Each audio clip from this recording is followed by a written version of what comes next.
Hey, glad to see you back here with the Collective Church NWA online experience. And we have moved into a new series starting today called Real or Counterfeit. And the goal of it is to look at Jesus and to identify if we are really pursuing the real Jesus, if we are really following the real Jesus. Now, this is not really something that is on idols or false gods and stuff like that. That there will be things touched on that. When I say those things, like, I think that for those of us that are watching this today, that when we think about following Jesus, worshiping Jesus, connecting to Jesus, we are thinking about the Jesus of the Bible, who was born, who lived, who had over 3 years of ministry on this earth, who was betrayed and crucified, and who died on a cross, was put into a tomb, and then after 3 days rose again, and went to go after being on the earth for a little bit after he was raised from the dead, went to go hang out with God, and is still very much a part of this world and this life today, and can interact with us daily. And so I think that's who we are primarily talking about. And so what I want to do is kind of spend today kind of identifying kind of this idea of real versus counterfeit, and then we can continue to walk this out over the next coming weeks as we get more specific. And when I think about counterfeit, I automatically think about money, and I think about a birthday that my wife did for me a long time ago. We were living in the Dallas-Fort Worth area, and for my birthday, she just knows that I learn weird. Like, I don't like to read, but I love to learn. And so books are really hard for me, but like kinetic learning, although I've read some pretty incredible books, but kinetic learning is the thing that's kind of really is something that I get into. So she took me on a tour of this place in Fort Worth that I always kind of assumed that nothing like that happened there, but it's not really a mint. It's called and I have to look to make sure because I get this wrong all the time. It's called the U.S. Bureau of Engraving and Printing, and it's in the Fort Worth area. And of all the currency that's like ordered in America, like half of it comes from this U.S. Bureau of Engraving and Printing. It's incredible. Like, walking in, you kind of felt like, oh, I don't know that I should be here. Like, it kind of felt like legit, like just all the security of getting in, and like the kind of formalness of what happens as you're in there, as you're getting this tour. And I remember walking in just going, this is more money. Like, they literally showed you like more money than you'll ever make in your entire life, just like sitting in a stack. Like the way that I have paper towels in my garage just sitting over in a stack, there was just like hundreds just chilling. And like, you just saw the conveyor belts. You saw people that were dealing with the way that the money was being made, the way that the money was being cut, the actual fabric, it's not even really paper that is being made on. And it talks about just the whole process of what it looks like for real money to come out of this place. And then they even talk about like the counterfeit, like what you can look out for, and the way that counterfeit bills can look as opposed to the real bill, and that the way that they really teach people to really identify the counterfeit is to know exactly what the authentic bill looks like. So how do you catch counterfeit money? You know exactly what real money is supposed to look like. And as I walked through this, I was fascinated. Like, it was so weird seeing this money go down the assembly line and to get cut and to be in stacks, and know that money at some point was going to be going all over and like affecting commerce in the economy in America, and all the kind of stuff that it did. So as I was looking at it, like, we saw all different kinds of bills. So I want to ask you a question real quick. It's kind of trivia, and I'd love for you to put it in the chat if you kind of feel like that'd be something that you want to do. But so one of the things that I kind of learned in looking into all of this is which of the bills. So you've got a 1, a 2, you've got a 5, you've got a 10, you've got a 20, you've got 100, 500, all that stuff. Which one of the bills do you think is counterfeited the most produced in America? So all the counterfeit that happens in America, which one of those bills do you think is counterfeited the most? I'd love to know, even to put it in the chat room. And some of you maybe guess. I'd love for you to talk trash and to kind of talk a little smack if you think that you know. But don't Google it, okay? Don't cheat. Now, the next question is, which counterfeit bill do you think is produced the most overseas, outside of America? So, which one do you think is the most counterfeited inside America? Which one do you think is the most counterfeited overseas? And then, which two bills do you think has the least amount of security provisions to protect it against counterfeiting? So basically, which two bills have the least of amount of attention put to it to keep people from counterfeiting it? Okay, so here are the answers. So hopefully you've put some answers in there, and you've kind of put in the chat room which is the most counterfeited within the country, which one is the most counterfeited outside of the country, and which are the two bills that basically are like, we're not going to put a lot of effort in to keep these from being counterfeited, even though there is some effort. So the first one is the most counterfeited bill within America that's produced in America is the $20 bill. Okay, that's the most counterfeited. Some of you guys got that right, and there's joy and mayhem that has incurred because you were right. Some of you are wrong because you don't know. The most counterfeited bill that is produced overseas is the $100 bill. Okay, the two bills, and this I think is the easiest one. The two bills that have the least amount of security protocols, from what I can tell, is the $1 and the $2 bill. Now, I don't know what your interactions. Whenever I see a $2 bill, it's like seeing a unicorn, like a real unicorn. Like I really feel like I have walked into, with Rainbow Dash into My Little Pony, and I'm seeing real winged, horned unicorns that are just running around in pastures with butterflies and leprechauns. Like I love it. Like to the point that every time I see one, like I just want to keep it and never spend it. My wife doesn't understand it, but this idea, okay, that these bills are counterfeited. Like, why do people do that? Well, the reason they do it is because they appreciate the real thing. See, people counterfeit and make fake versions of things because they appreciate the real thing to some degree, which is kind of weird. Like, they want to forge it and they want to make something fake and they want to kind of trick everybody and do all that kind of stuff. But the truth is they do it because of how much they appreciate the real thing. Why do people make fake money? Because they appreciate the real money. They appreciate what the real stuff does. Therefore, they're trying to kind of find like this loophole to do something else. So I want to read something to you before we go on too far. Because the truth is, I have a desire to connect to money. Like, I like having a relationship with money. Money can be a nerve-wracking, challenging thing. Money can do incredible things, but I like having a relationship with money. So when you use money, okay, when you use money, you assume it is real. Okay, so just think about when you were introduced to money as a little kid or whatever like that, or even when you're given money now, you assume it is real. And unless you see an obvious fake, like unless it's like Monopoly money or like play money that you get in like toys and stuff like that, you engage it like it is real. When you go to the bank, you engage the money probably, okay? So I can't say that every time, but I'm going to assume that most of us that are watching this today, that when you get some cash and when you get money, most of us engage it like it is real. To really know how to spot a counterfeit, it takes knowing how to spot a fake based on knowing the real thing. Your interaction with it is not altered until you're able to recognize the authentic thing. Before that, it's really just an assumption. And when I think about my relationship with Jesus, the Jesus that was born, lived, had an earthly ministry, was betrayed, crucified, put in a tomb, raised again, was on earth for a little bit, and then went to go hang out with God, and is a part of whoever is a part of the world now, and wants to interact with who we are as followers of Christ. When I think about that, those are like those big aspects of who Jesus is, and I want to talk just a little bit about the more kind of the practicalities of what it means to authentically and genuinely connect to the real Jesus. So the Bible has a lot to say about Jesus, and there's something like if we literally went through everything about Jesus, like it would be crazy. So I just want to, crazy in a good way. So I want to read to you Colossians 1, because I feel like Colossians 1 gives us kind of this broad overview in verses 15 through 20 of who this kind of idea of who Jesus is.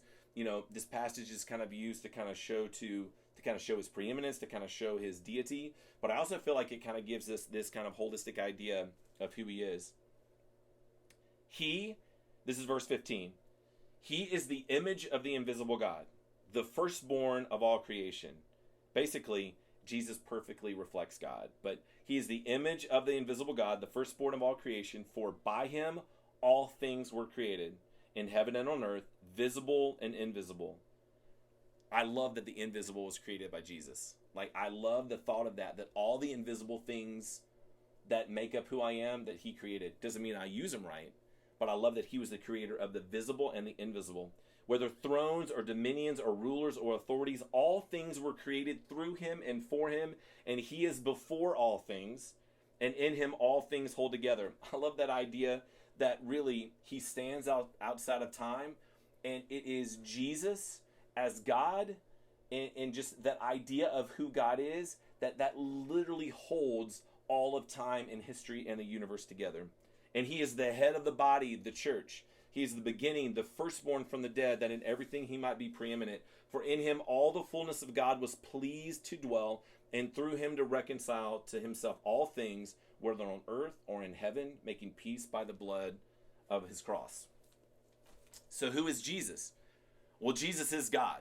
Jesus is this perfect representation, this perfect image. It even says this perfect reflection of who God is. He's creator. He holds outside of time and holds things together. He is the head of the church. He is a part of the gospel because by his blood on the cross, we are able to have salvation. And when I think about who those things are, that is the Jesus that I think of. I mean, that is the Jesus.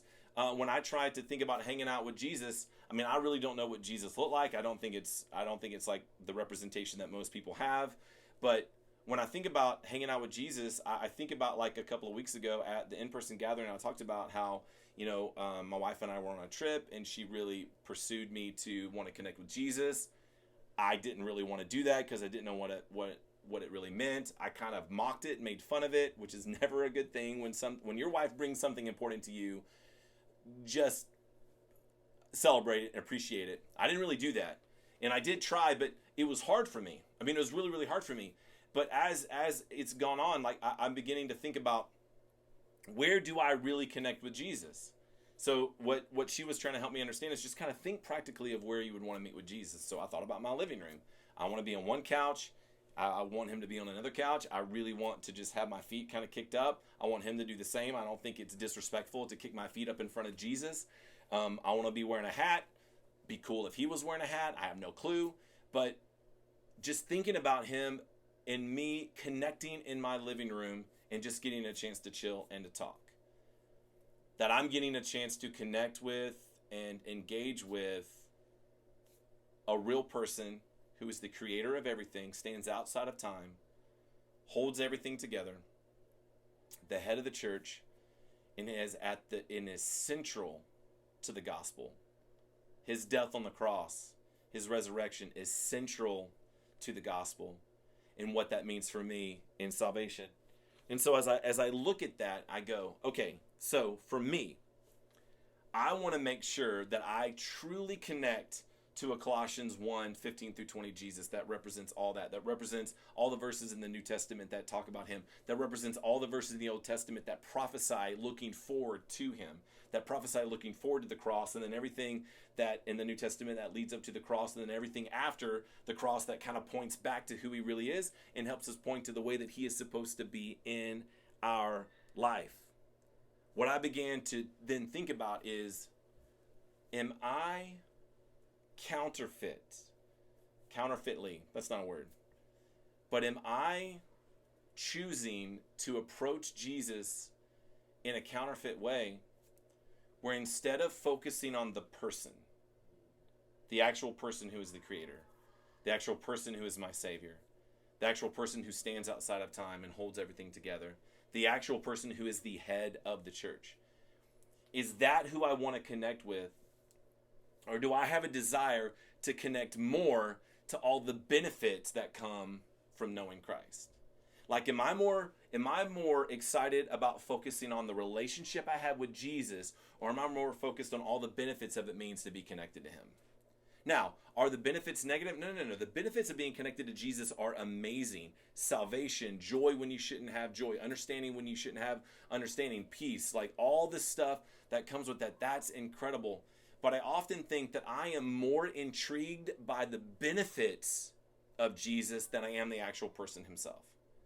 So when we think about this idea of real versus counterfeit, what I want to make sure that we kind of start foundationally with is we need to know that we are pursuing the person of Jesus, and not just so intrigued and so bewildered and so excited about all the things that come with being connected to Jesus that we focus on those things more than we focus on the actual person and the actual personhood of Jesus and Jesus Christ as his name means, the anointed Savior.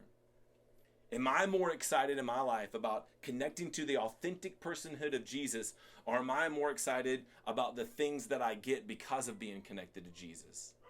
And a desire for my life is that as I look at Colossians 1:15 through 20 and look at how Jesus is described, what I want to make sure that I'm doing is I am excited and I am challenged to pursue the real person of Jesus, and then be able to celebrate and appreciate everything that comes with it, instead of being more excited about the things that come with Jesus and just focus on these benefits and focus on all this stuff and forget that I am to connect to the person of Jesus, that I am needing to pursue and authentically connect in a real intimate way to the person who is God, who is Savior, who is the role of counselor in my life. And I kind of fail at that sometimes. I don't know where you are today, and I don't know what it's like for you, but I want to tell you today that one of the biggest challenges in my life is that I focus more on my salvation than I do on the person that provided the salvation. Again, it's incredible to focus on salvation. We should be so excited that eternity has been shifted and altered in our lives because of what Jesus did for us on the cross. And that when we decide to allow Jesus to change our life, that radically not only changes every single day, but it radically changes eternity. That is incredible to focus on. My fear is that I focus on this benefit, or that I focus on the fact that I can have joy, or that I can focus on the fact that I get to do this or that, or experience this and that, and just focus on all the benefits and somehow forget to focus on the actual person that allowed those benefits to happen. So I want to make sure that you don't hear me say or think that I'm saying that it's bad to focus on the things that come with following Jesus. Not at all. I'm telling you that one of the things that has happened in my life is that I have often focused on all the benefits and not the person. So the counterfeit idea in my life has been at times, hey man, let's just be excited about all the things you get, instead of focusing on the authentic person of Jesus. That's been the counterfeit thing in my life at times, is that I focused on all the great stuff and failed to focus on the authentic picture that God is creator. He's the perfect reflection of who God is, that Jesus is creator, the perfect reflection of who God is, the head of the church, that the blood that he spilled on the cross, that salvation comes through him, that he stands outside of time, that he holds everything together, that there's a real person, and that when I think about hanging out with Jesus in the living room, that Jesus desires that level of connection, even though we can't have it physically, that Jesus desires the same energy that would walk into a room and want to sit down with him, that he requires that same energy from me, if not even more, to focus on him. And as I focus on him, celebrating everything that comes through a relationship that I have with him, but not focusing so much on all of this and forget about the person. Because when I do that, it makes me feel like I take advantage of Jesus at times. Man, Jesus, thank you so much for salvation. Jesus, thank you so much that you provided joy in that. Jesus, thank you so much for answering this prayer. I feel like sometimes I get so wrapped up in all of this and fail to just focus on, Jesus, I need you. I know all this stuff comes with it. Jesus, I need you. I need the creator, the savior, the counselor, the one that stands outside of time because I don't understand this time right now. The one that holds everything together because I feel like I have nothing. The John 14:6 that understands that he is the person, not just the things we get because we're connected. The person is the way that wants to direct us. The person is the truth when the whole world wants to lie to us or we're buying into a lie. and the person is life when we may feel like we're experiencing the death of things all around us. So as you get a chance to kind of wrestle with this today, and again, I told you this one was hard for me because I never want you to hear something I'm not saying, that all these benefits is not an incredible aspect of what we get to do as we follow Jesus. My concern and what I want to foundationally set up with us today in my life for me, and to kind of confess this and be transparent with you, is that when I think about the real Jesus versus a counterfeit idea, I never want to allow myself to just focus on all the things you get with Jesus. I want to focus on the person himself. And through that connection, I know that celebrating all that comes with it just means even more. It's even sweeter. It's even better as I know the real person. I think about my kids. I get a chance to do a lot for my kids. And I get a chance to do that because I love them. And I get a chance to do things that frustrate them at times, but I know it's best for them. I get to do things at times that are fun and we all love. But what I would hate to ever see my kids do is to just focus on what I get to do for them and not just want to sit down and know me better. Like, I would hate for my 4 kids to just be like, man, I love everything that comes with being connected to my dad. I love it. But then never take the time to really get curious with me. Man, Dad, I want to ask you this. I just want to get curious with you about this. That I would never want my kids to get so wrapped up in just the things that I provide for them and not give them a chance, or them not take the chance to just confess things to me that are hard.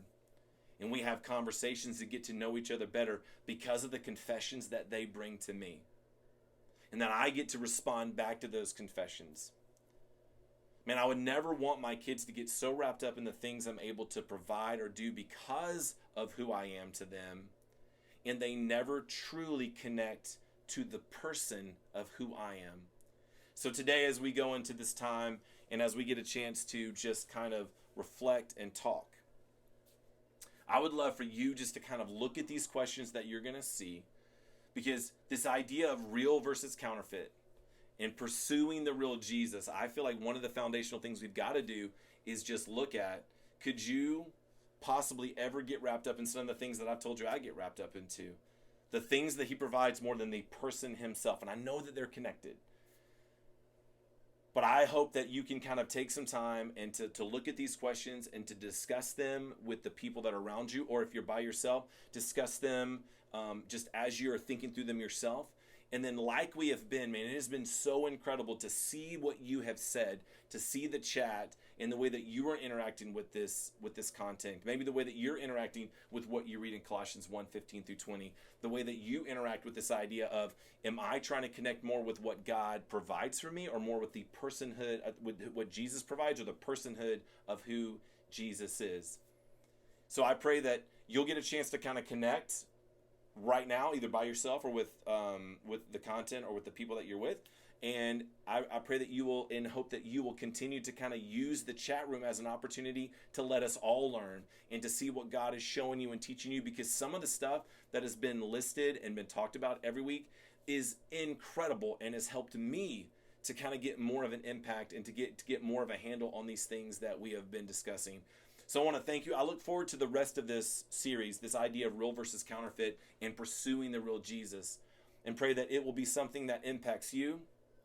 Pray that it's something that you feel like you have a word to share, and we invite you to do that with the chat. As you interact with the questions, and even after you get done talking, we ask that you continue to do that. We're going to leave the chat room up for a while. I want to thank you so much for being a part of this. I want to thank you so much for giving us a chance as the collective to be a group of people online coming together for the common purpose of knowing Jesus, and then knowing the real Jesus, and kind of identifying anything that's counterfeit and pursuing the real Jesus. So listen, you have an incredible day today, and I look forward to seeing you next week.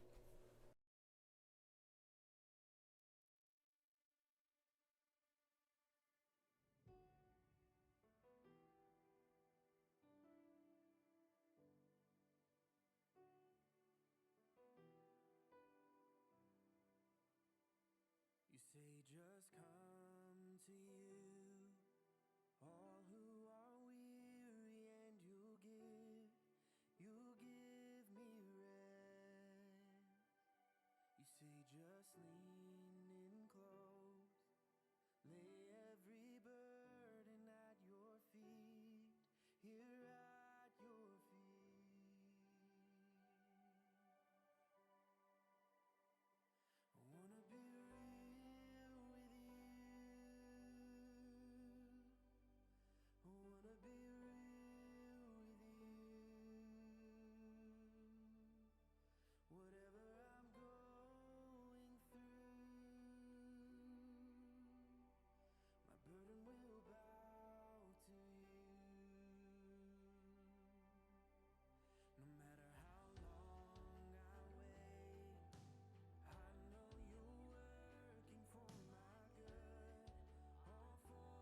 sleep.